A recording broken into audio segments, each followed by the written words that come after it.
Përgjatë vitit 2026, shërbimi veterinar në qarkun e Gjirokastrës ka kryer kontrolle për evidentimin e mundshëm të rasteve me sëmundjen e militencës tek bagëtit. Sipas të dhënave, raste pozitive janë konstatuar nëpërmjet Gjirokastrë në zonën e Lunxhërisë e të tjerë, ku kafshët janë izoluar sipas kritereve të kërkuara. Ju merret qumushti, çohet në laboratorin i SUV, konfirmohet se si është ferma negative apo pozitive.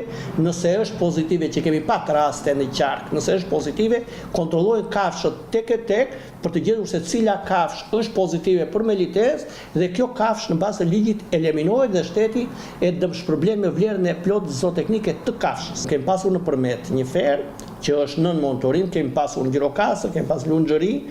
Dhe kafshët janë, duhet të them që kafshët janë eliminohen dhe eliminohet nuk konsumohet, nuk përdoret për konsum mishi, kafsha eliminohet nëpërmjet një strukture të saktuar që komandohet nga KVMB-ja në Tiranë.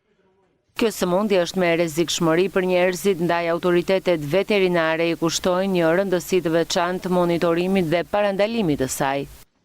Nëse pasterizohet qumushti, ajo eliminohet.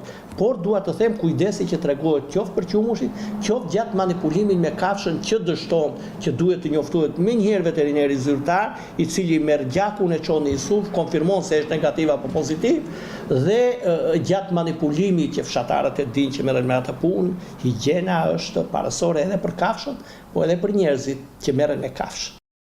Kontrollet për evidentimin e mundshëm të rasteve me sëmundjen e militencës do të vijojnë edhe më pas, me synim sigurimin e tufave të shëndetshme dhe mbrojtjen e shëndetit të banorëve nga rreziku i kësaj sëmundjeje.